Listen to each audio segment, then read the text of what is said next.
Hi, and welcome to another episode of Money Talk, where we talk about all things money, not only how to make it, how to manage it or manage it better, but also talk about topics like career development, personal development, and yes, business growth. Well, today's no exception. Managing your business can be really tough, but if you're not organized, it's absolutely impossible. So, can you imagine managing an entire project or an application? Well, we're going to get into that in just a minute because we are going to talk about a Scrum Master or bring a Scrum Master. Now, I know you're wondering to yourself, what the heck is that? I know you're curious enough to stay tuned. So do two things for me. One, stay tuned with me because we are going to have a really great conversation today. And don't keep this to yourself. Share it. Have other people like it. If you like what you hear, share it with others. There you go. Stay tuned. Linda gave me the courage, the confidence to move forward. And after I was finished with Linda Kaye's training, I was at the next level. It's Linda Kaye. But when you trust that piece of you that says, I got something to give, I have something to say, you know you've got something to do. Get on your feet, shake your hands in the air. Welcome to the stage, Linda Kaye.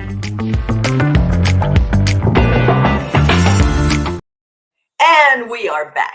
And I did promise you a really interesting program today, and this is no exception.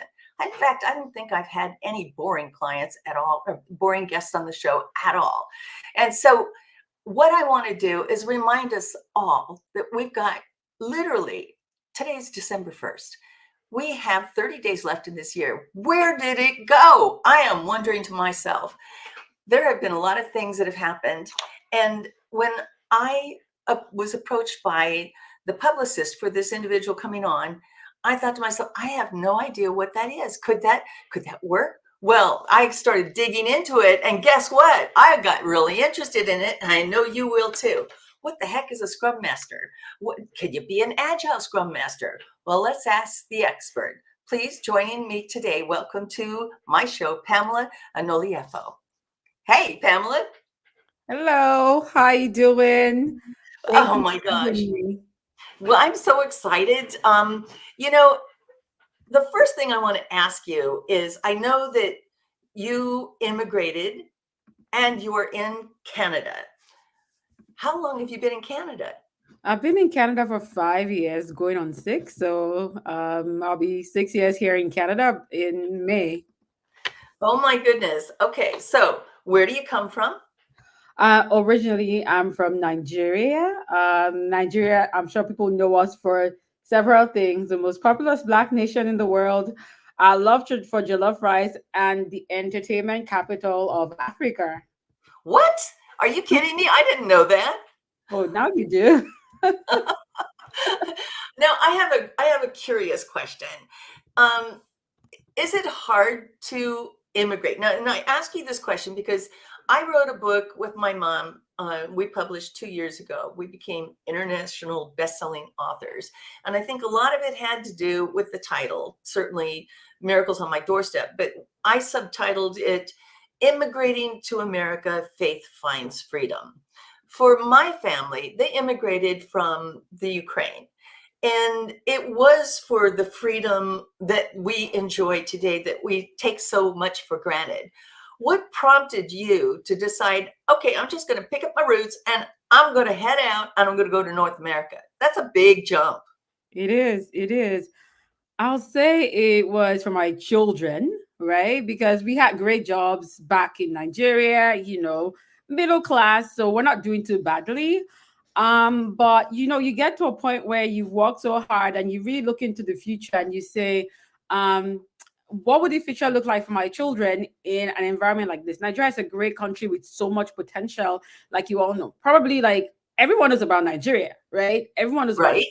Such a great country with so much potential, but it was getting harder and harder as professionals to really have the quality of life that you wanted there, right? And so it was time for us to move. And then I had my last child, because I'm a mom of 3. I had my daughter, and then when I got back to work after maternity leave, for some reason I was burnt out. So I would go to work and I just couldn't work. Like, you get my point? There was no zeal to work. Wait a minute. You could be fascinated by your work. You could sit and stare at it for hours. Yeah, I was just like, I don't know, I couldn't just do anything. I was just burnt out. There was no more desire to work. I don't know why. And then I was like, something has got to change. Maybe I need a new job. And then I had some friends who had been moving to Canada for years, and I never asked them what they were going to do there. And someone came, I was like, I'm going to Canada again. I was like, you know what? Maybe this is a change I need just to rejig my career, to plan a better life for my children and all of that. And then, I convinced my husband. He didn't really want to come. He didn't think it was a good idea. How did you make it his idea? I want to know. Good. What I did was, he was like, I have a great job here. And I was like, yes, you do. But I was like, look at the economy. When you look everything, most of, like a lot of the world economies, you can kind of like, match it against how they're doing with the dollar, right? US dollar. And so, we're making all this money, but every time I did mental math and converted my money to dollars, I was like, not looking good. Oh, yeah, that could be kind of depressing. I was like, honey, like, if this continues, this money is going to be worthless at some point in time, right? So, I kind of, positioned like that and said, like, let's give the kids a good life. We go to Canada, we become citizens, great education, free healthcare. Like, who would say no to that? And it's such a safe country too, right? So oh my gosh, I think that's really an incredibly brave thing to do. First and foremost, you don't speak English as your native tongue, and yet your English is really very, very proficient. And of course, it has to be if you're going to be in business. But as a woman-owned business, how tough is it to be a leader in your industry and a leader in your business? Are you challenged? Tell me about some of those challenges. Yeah, I would. Just to address the thing about like native tongue, right? So Nigeria has over 750 languages. So it's kind of hard to pick one language that everyone speaks, or Oh my goodness. go around, you can't communicate with each other, right? And so Nigeria was a former part of the British Empire, right? And so by being part of that empire, Nigerians actually do speak English as their lingua franca. So it is a first. Most Nigerians actually have to learn English, and that's like the way you communicate. And then there's the other language. So depending on where you are from the country, so you'd have 2 languages or 3 depending on what you speak, right? But everyone has got to learn English in some shape or form, because that's how you're going to learn in school, how you're going to communicate along with your mother tongue. So most Nigerians would speak English like in their homes, like day to day. So it is spoken in the home from the time the kids are born. You're speaking English to them. Exactly. What other common language is spoken? It's, obviously you want to keep a sense of your own sense of culture, and not to say that being on part of the British Empire was not maintaining your culture, but clearly there are unbelievable differences in the culture. So how are you able to maintain that? Yeah, so it's kind of tough, to be honest. Like, there's 3 major languages of all the many languages. There's 3 major ones. There's Igbo, there's Yoruba, Hausa. Those are the biggest tribal groups in Nigeria. So most of families try to teach their kids that. But to be honest, like, some of the languages are kind of dying because most people tend to speak English. So families do try, but at the end of the day, somehow that starts to, every generation, it kind of gets less and less of people speaking that language. And I can relate to that, because I remember asking my grandmother, why she didn't speak Russian in the home. And we think of Ukrainian language as different, and it is different than the Russian language. But she's had a very abrupt answer for me, which I wasn't prepared for. She goes, "We come to America, we speak English." That was it. I'm like, okay, but there could be some native dishes, some things that because I really felt that sense of I wanted to be part of my own heritage. What do you miss most about being back in Nigeria? Oh, the I'll say the food. I mean, I do get to eat the food here in Canada, but it's expensive, right? Right. The food and the parties, like we're known for parties. I can tell you, like I miss a good Nigerian party. A good Nigerian party. What does that look like? Lots of music, really nice clothes. So like if someone is getting married, we're gonna make like the same clothes, like not the same style, but there's like, oh, this is the fabric we're gonna use, and we make these elaborate dresses. There's lots of good food, lots of music, lots of Vibrant parties. colors on, I think about all the vibrant colors, that are coming to mind, and the music and the fantastic time. How long does a typical wedding last in Nigeria? I talked to some of my Indian friends and they're like, well, that goes for like a week. And I'm like, what? But there'll be two weddings actually. So there'll be two. There'll be what we call the traditional wedding, which is based on your culture within Nigeria. So you would have that for one day, and then most Nigerians are either Christian or Muslim, Or and then Muslim? there'll be the religious ceremony. And for those who don't do any of those, they'll have like a regular civic ceremony in the court, and then there'll be like a reception after. Nice. Okay. So not too much different than here. Yeah. There is a lot of that. Yeah. Um, Growing up in your family, what was your favorite thing to cook with your mom? I love beans for some reason. Beans is not people's favorite foods, but I really, really like beans. And I ate a lot of it, and I would make it with my mom, or she'll have me make it. So that was like my favorite thing to ever cook. Oh my goodness. You have three children. How do you manage, your balance this work-life balance thing? You're running a company. Yeah, you've got a family, you've got a husband. How do you keep this all going? It can be challenging because you have to make sacrifices and trade-offs, right? Because at the end of the day, like your family is important, right? Like especially the kids, they're only here with you. They're only with you for just a little while. Like they're gonna grow Oh, and it's leave so the nest. true. Oh my Yeah. gosh. My So daughter just bought her first home, and it's like, wow, that was it seems exciting. like yesterday that I was holding her as the baby, right? And Yeah. she's now got her own life and her own, starting her own family. And it does. Somebody once gave me an expression of boom, womb, zoom, tomb, to just literally say, this is your life. Wow, I'm going to note that down. Yeah. So, So, yeah, with the kids, there's trade-offs, right? So when we moved, my kids were all young. They were all under 7. So I moved here with wow. Okay. here. So that would make it a little easier for them to adapt to a new Yeah, life, yeah, right? exactly. They were 7, 5, and 2. So when they moved here, we had to, take that time to get jobs and let them settle, right? Because it wasn't easy. Like, they had to get used to the climate, had to get used to how different things were. It's And cold so in Canada. Okay. it is very, actually, we should, it's freezing. It's Right. I freezing. mean, you go from a country that has got lots and lots, you don't jackets. What are jackets, right? Oh, To yeah. now we got to have layers, and you're like, Mama, I didn't sign up for this one.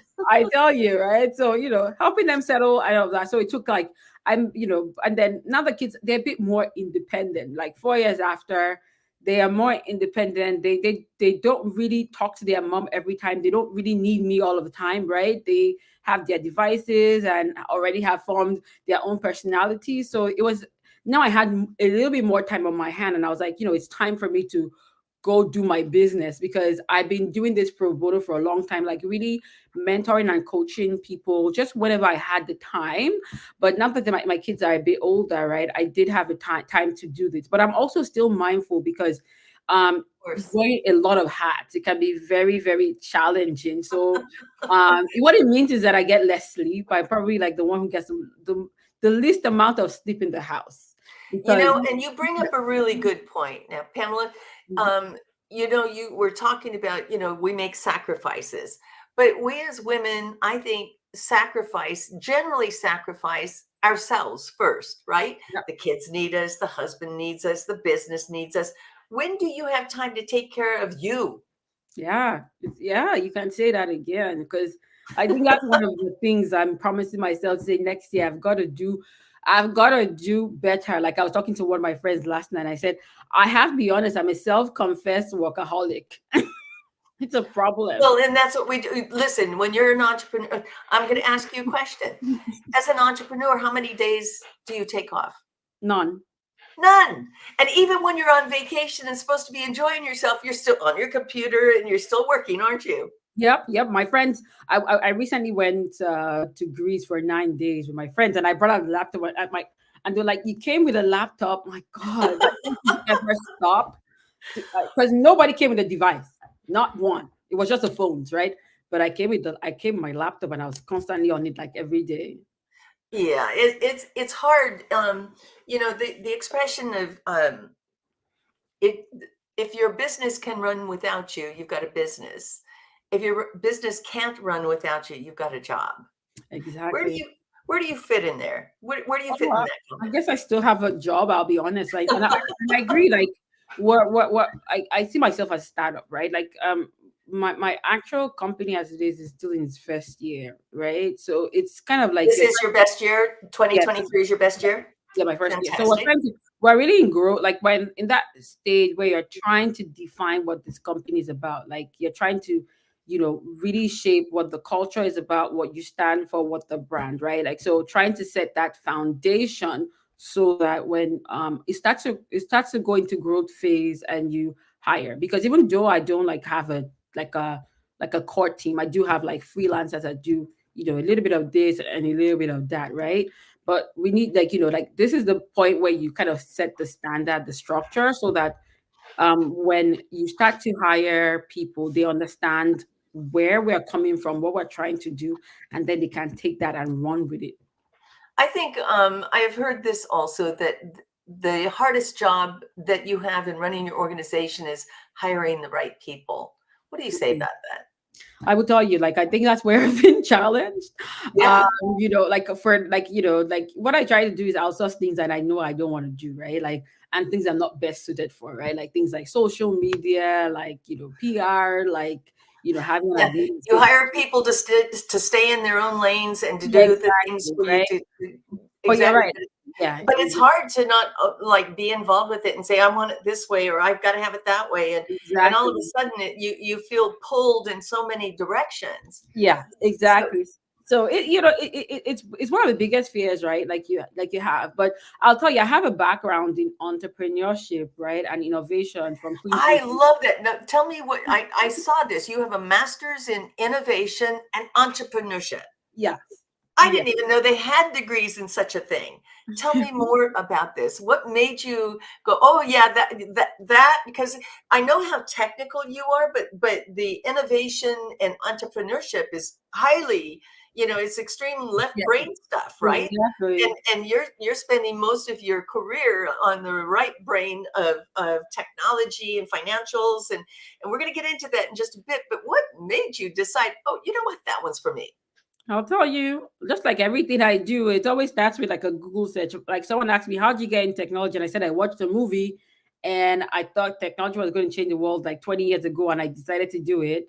And so with innovation and entrepreneurship, like I always had like side hustles, but they were always what they were, like side hustle, nothing too serious, right? Okay. But moving to Canada, I definitely like kids. I was like, it was time for me to, get a master's degree, and I could go Oh do my an God. MBA. I'm like dying here. Okay. You move, you're in a completely different country, completely different environment and culture. Picked a very nice one, by the way, with the Canadians, but husband, children. Oh yeah, let's just go off to college now. I Let's know. go pick up a People think I'm degree. crazy, and I do think I'm crazy too, for sure. Like there's always goals, right? So I was like, you know what? I'm gonna do my master's, but I don't want to do an MBA because an MBA is basically like I do an MBA and I start to think like, oh, I want to get a leadership role, and I start to hustle, like like really like sell myself. But I was like, I really want to get a master's that also empowers me to make more impact, right? I could be an entrepreneur within a company, but that doesn't really drive me, right? I definitely want to be an entrepreneur, right? Was very, very interested in that. And I started to look into what could I learn? How can I learn entrepreneurship? I mean, I was an entrepreneur, like small stuff, but I was like, how can I like what masters can I do that makes the most sense if I'm going to dedicate 1 year to reading, it better be something I could use myself when I leave school. Right. I don't want to Something have that's a resume. marketable, something Yeah, that you can monetize. exactly. I was like, I don't want to have to, like, I mean, I'm going to be looking for a job, but I was like, I don't want to be tied to the outcomes of, I got the master's, now I got to get a job. Like, I will get a job, but I want a master's that could really allow me open my eyes to what the opportunities are, what are good businesses, and all of that. So I went there.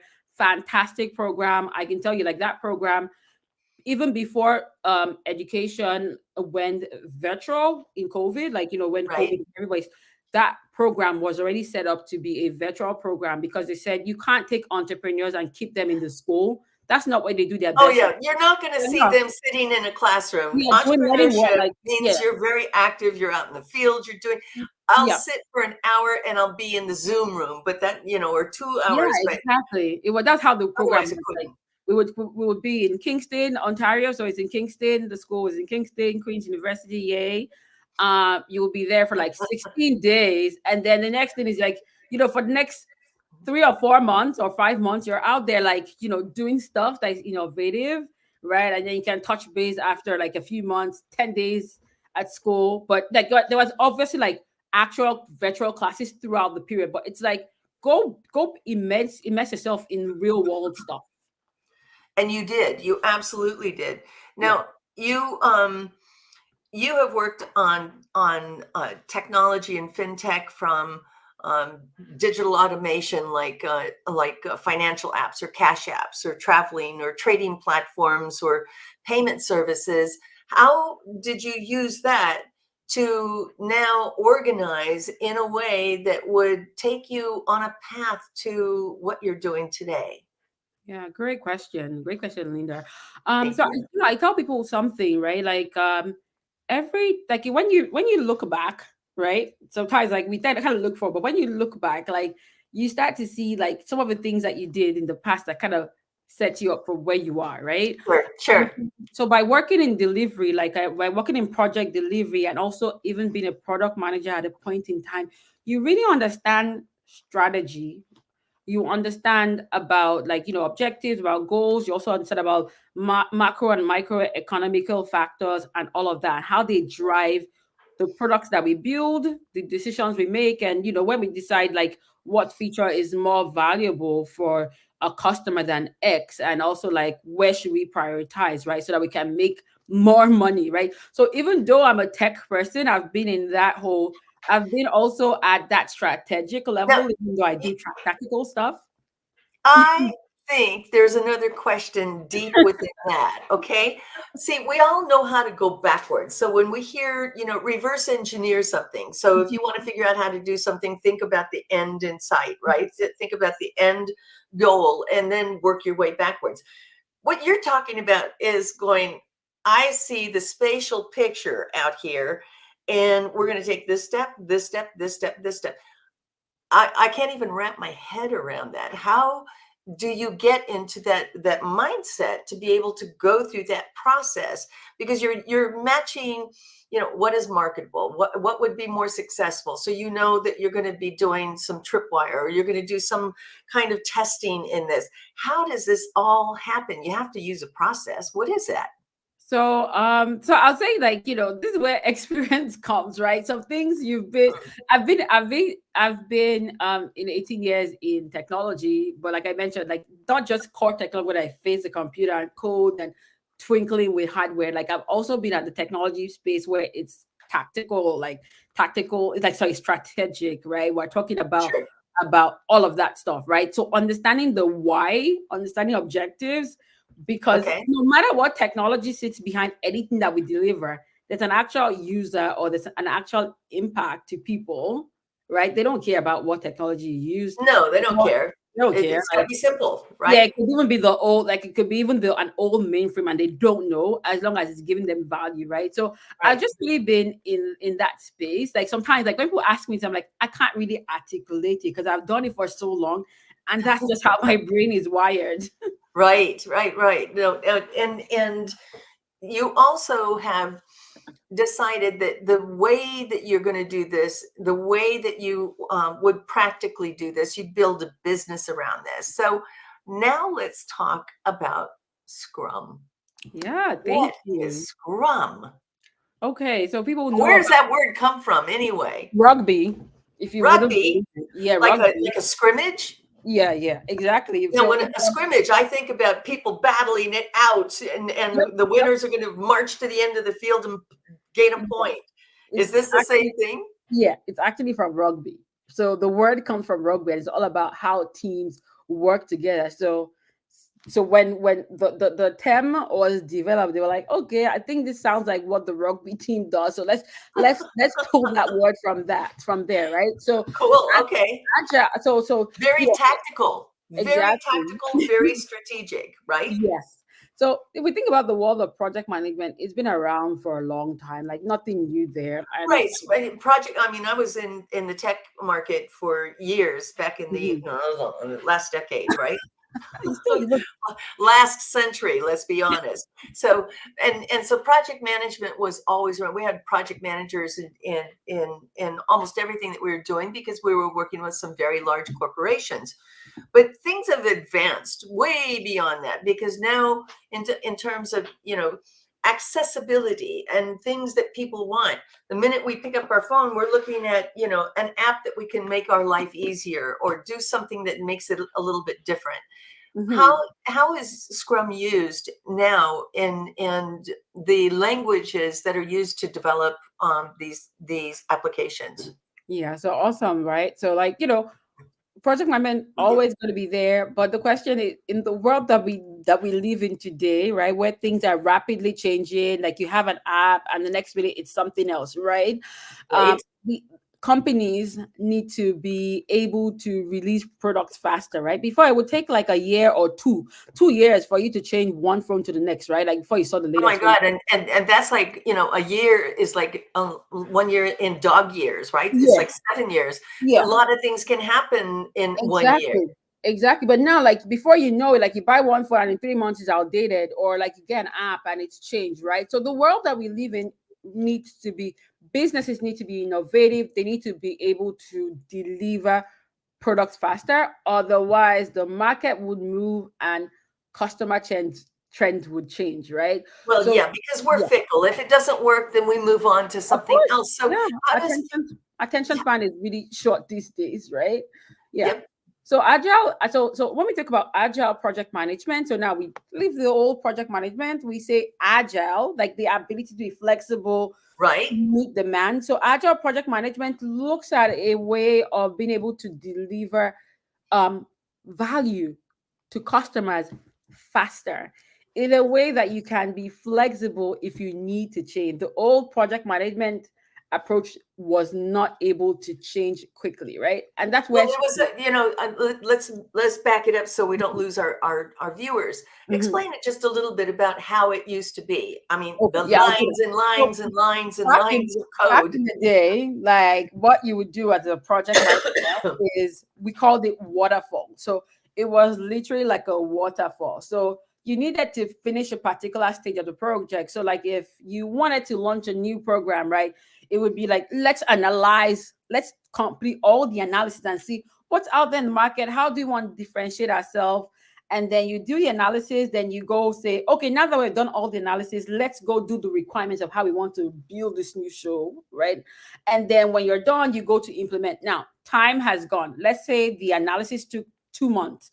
You built out the program, it took another 2 months, and then you go Nobody to even remembers what they were going to do on it. yeah, and then maybe someone has come up with your idea and they were 2 months early. So suddenly you've lost your advantage. So it was very, very like finish one stage before the next, right? And it took a lot of time. And by the time you launched, everyone maybe didn't like what you launched because it's too old, or maybe you didn't get quick feedback from your customers to test and learn. However, in our job, we look at saying like, hey, what we need to do is what can we give our customers right now Right? that they can at least start to chew on and use while we figure out the rest. Because why? You give it to the customer, they can give you feedback while you're working on the stuff, and it lets you understand what they really want. So with agile, you're able to launch your products faster by breaking them down into smaller batches, right? So So rather when than you say smaller batch, are you talking about like a functionality? It has a few yeah, one functions in feature. it. Yeah. think Yeah. of it like building blocks. So Yeah. it has something, and can those blocks be pulled out and put into something else? Yeah, so it's like okay, I have these 50 features that I want to launch, right? I know this is what I want, Okay. but it's going to take me, let's say, 1 year. Rather than waiting for 1 year, it's like, of these 5 features, can we rank them all and prioritize them based on the value they give? Got And it. then rather than thinking of the whole, we can say maybe every 2 weeks or every 1 month, we could release a set of features, get people excited about it, keep using it, and then we start to build, like, you're right. Oh, Look at wait a that. minute. You're talking about releasing one thing at a time and Mhm. let it integrate, let people use a feature. It could look like you have everything built. So it looks like the whole ship is ready to roll out. Mhm. But what happens in the visual appearance of it? Does it look like it's all It there? doesn't look like it's all built. Like, I'll give you an example. Yeah. Do you use Threads? You know, Yes. okay. So think about it, right? Like, Threads launch, and Threads kind of is similar to Twitter, but we know it's not a fully functional Twitter, right? It kind Right. of looks like it, but It it's does look like it, but it's not quite it. not quite it, right? So, think about it like that. They just launched and said, you know what, let's get people using this. It looks like it, but it doesn't have everything Twitter has. Interesting. So You can, over time, they will they add will more then add features more, in it. add more. So that's how we And do it, right? Yeah. Because if they wanted to launch and you a bring up Twitter, a really good point, Pamela, yeah. because back in the day, you had to have the whole thing done. Then you tested it, and long before, and go back, test, go back, test, go Mhm. back, test, go back, test, go back, and then finally limited launch because you don't know if it can scale yet. The, creating today has got to be so much more complicated because one, you've got a more demanding audience, and you also have a very sophisticated competitive environment. You're Yeah, competing for talent, you're competing for exactly. eyeballs, you're competing for attention. Yeah. I like how you said complex, because exactly, Scrum works well with very complex deliverables, very complex products and projects, right? Because you can't know everything. So why don't you start from what you know, deliver that, and then keep building on top of it gradually. That way, you're not losing any advantage. Actually, you're learning. And if the market shifts, like, think about how AI is all the rage right now. And only out for a year, and Exactly. And it's just look at taking its over, impact. right? And so, like, people need to be able to pivot. Like, if I was going to launch an app and I hadn't factored in AI, and I already, was sold on the idea, I would have to be able to pivot and say, how can we integrate AI now that it's such a big thing, right? So that's what Agile helps you. It allows you to also change, because you're not sold on the full picture of what you wanted. It's like, let's launch this. We're launching, we're adding on stuff. Now AI is here and our customers are asking for it. We And gotta. they're asking for it. They want it. In fact, they're not just asking for it. They expect it. Oh, you don't have AI. I'll go someplace else. Yeah, exactly. So it allows you to launch things faster, smaller, and then also allows you to be adaptable to changes in the market. Oh my goodness. Well, that sounds pretty. That is complex just in just the thinking of it. Tell me how Scrum and Agile work together. Good. So we always say that, think of Agile like it's the philosophy, right? Hmm. So it's philosophical. It doesn't tell you exactly how to do it. It just tells you, like, listen, um, Agile would say things like, we need to focus more on collaborating, because for us to deliver faster, like, the team has to be collaborative, right? The business people who came up with the idea and the tech people need to be speaking, talking together so that work on they can work faster, right? We need to Right. be able to get faster feedback, right? Like, and then it's not about contract negotiation. So it's not about saying, like, I want this app and I want it in 6 months. It's about, let's see what we can do, right? Where can we make changes? You get feedback, then you change, and and then you can build, right? So really, if we think about it like that, then this is a much better way for people to work together. So Agile itself would just lay out philosophically how it should be done, right? But Scrum itself is a specific framework that is under Agile. So in Scrum, it has specific roles. If you think about roles and responsibilities, it has specific roles. it has specific events, and then it has what we call specific artifacts. So while Agile is philosophical and says this is how we should be doing stuff, right? This is what we should be doing. Scrum Okay. itself goes specifically to say these are the roles that are needed in this team to be able to do stuff. Like, what are those 3 roles? So one is philosophical. I want to be able to drive, and I'm Yeah. thinking about going from here to there. But Mhm. Scrum says you're going to use these streets, and Yeah, this is the yeah. direction for you to go east, and then Yeah. go north, and then go east. Or if you're going to take a different path, then I have to reroute you like a GPS. 100%. And just Got one it. important thing to point out is that Agile has so many different frameworks under it that you can choose. Scrum is one of them.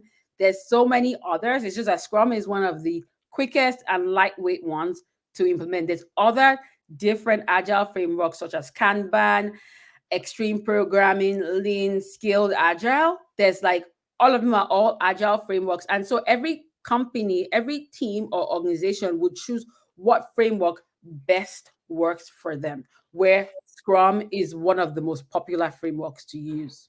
Now I'm reading that you have trained, and I don't know how old is your company, Redluxe Consulting? One, How old? 1 year, but I've been coaching and mentoring before, like really launching this on a like this is Oh my my first. goodness! Yes, I've been doing this So, pro bono.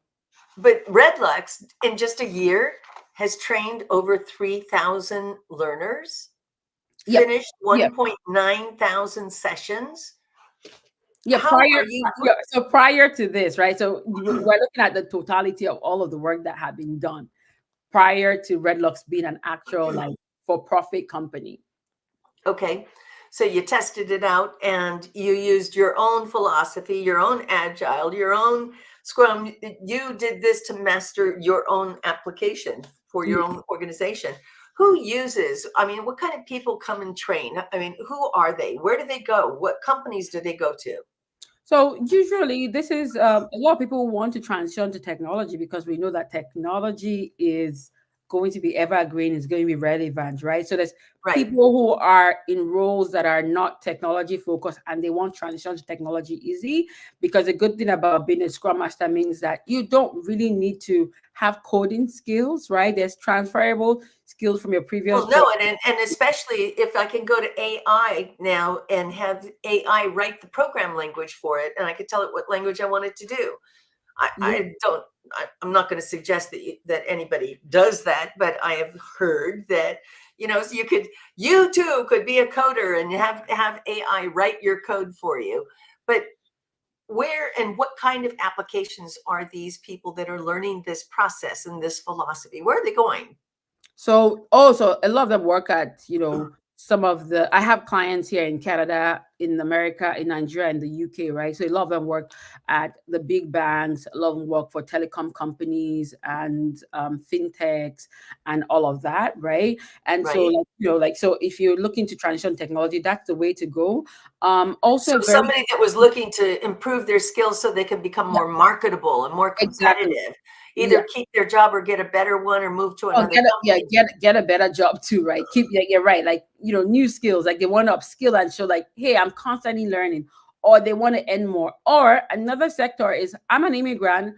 I moved, right? I was fortunate I've been in technology before I moved. But as people move into new countries who want to get new skills so that they can actually get better jobs, right? And so lots of my clients are also newcomers in Canada, in the UK, in the US, who are looking for a way to upskill fast and get a job that meets their needs.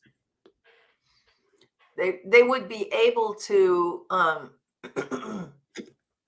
learn your course. So you offer these virtually, correct? Yes, they're all virtual, all online. Then they're very practical. The way we teach is it's not all theoretical. Like they actually get to wear the Scrum Master hat and really do what they would do in a real life situation.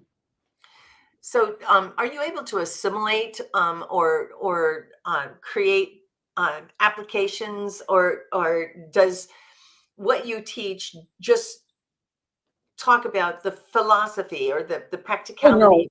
Yeah, no, we do they actually have to build. So what we do is, because in a simulation exercise, not that people don't have they don't have like, but we don't have developers or coders there. They're actual people who want to become Scrum Masters. So we look for like the whole idea is they're understanding philosophy, they're understanding what the Scrum role is about. They also understand how to go about the events, day-to-day events as they happen in the office. And then one of the outcomes of the work they do is that they actually build a simple website, right? Like an interactive website, but using that philosophy of Scrum, like looking at what if we have this much time to deliver the work, what can we deliver every 2 weeks? So really using that whole agile mindset Oh, that's to pretty cool because you don't have to think about delivering the whole thing all yes, at one time.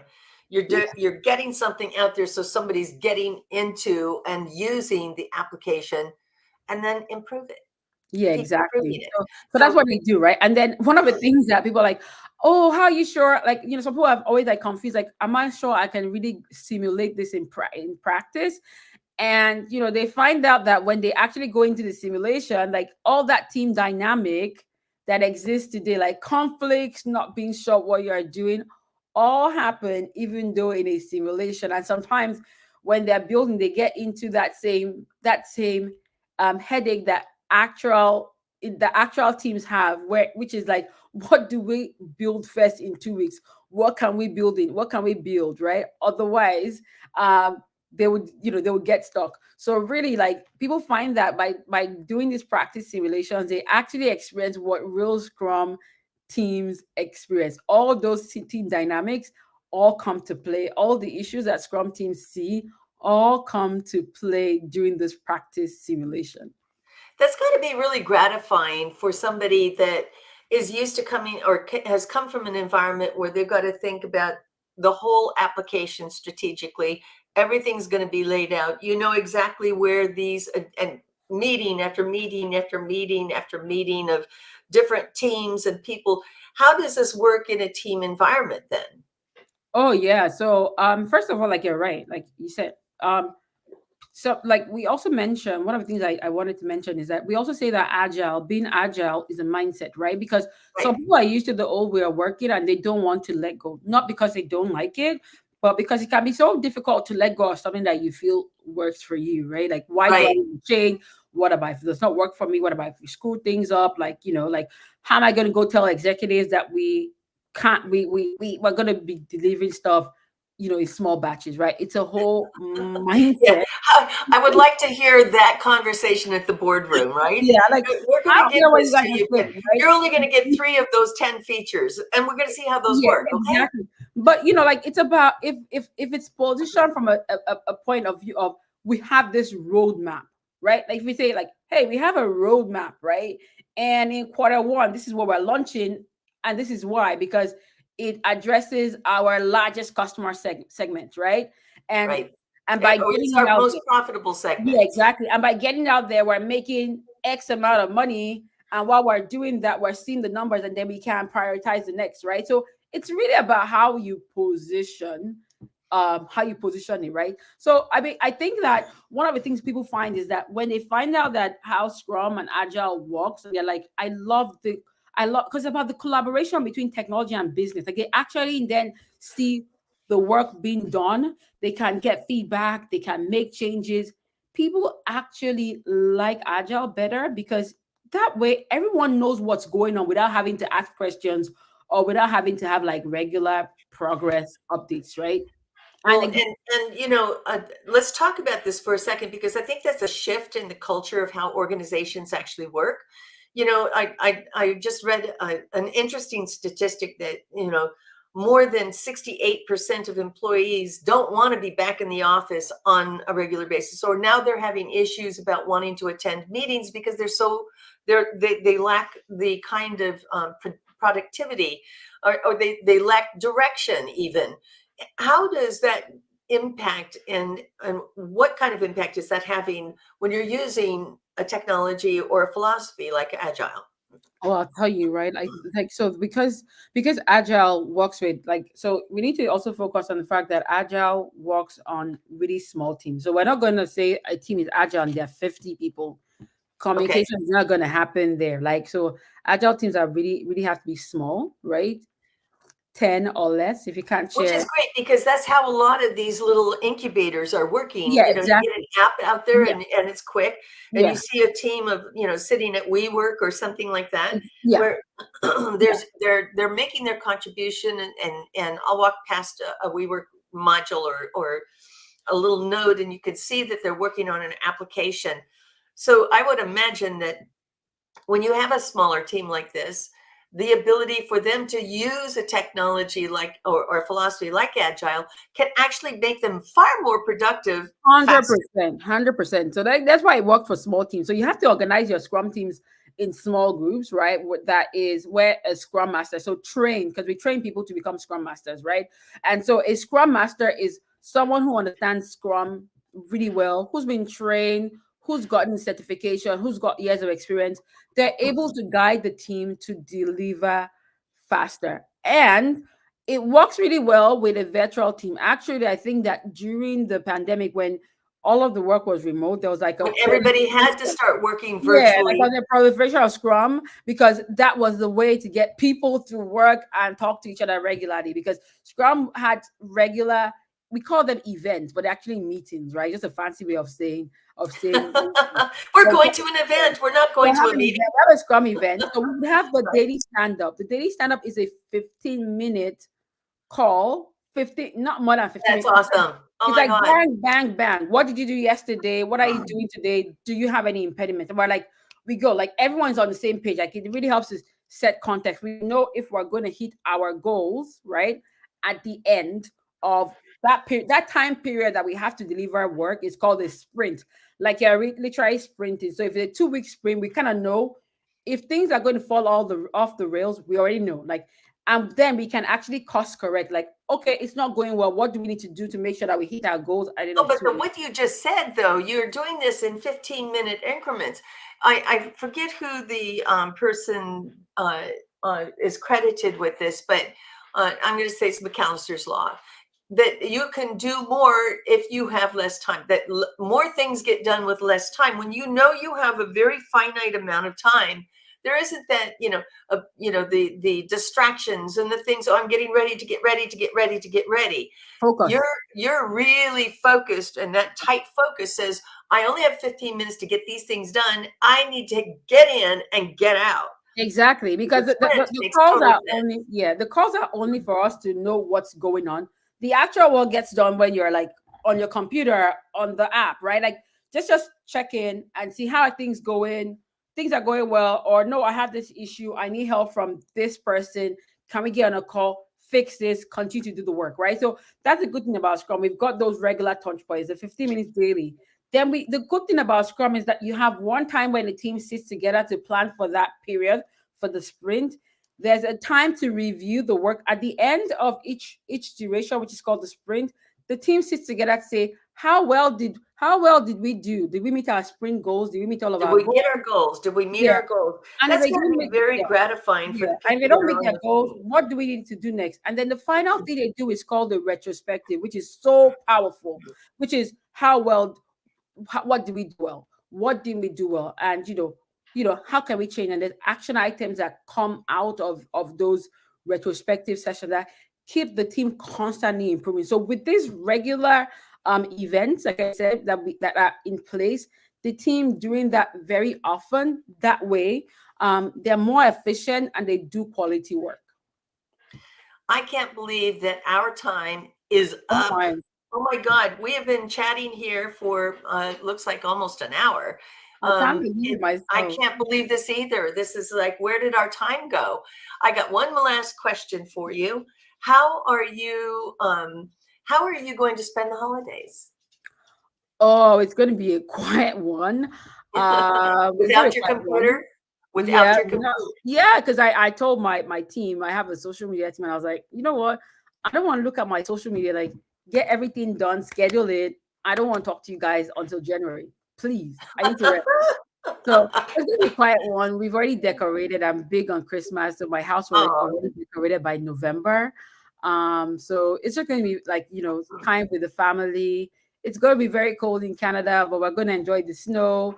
Go to a couple of Christmas markets, invite friends over for a meal, And fun thing, my daughter who's in competitive gymnastics, she's participating in the Santa Claus parade tomorrow Yay! in Hamilton. So we're looking forward to that. That's awesome. Well, Pamela, thank you so much for being a guest with me today. I cannot tell you, I had no idea how intricate and how productive what you do is using the Agile philosophy and Scrum. Thank you so much for Thank you helping so much us for having understand me. how we're getting a faster, better world at our fingertips. So thank you. Thank you so much for having me. I My appreciate it. pleasure. Thank you.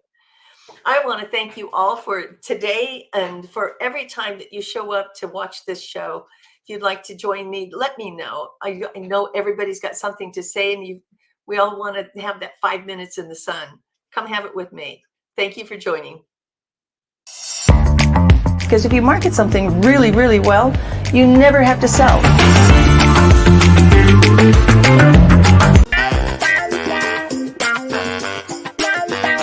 Do you like to talk about money? If you do and you'd like to be a guest, contact me at lindakay360.com.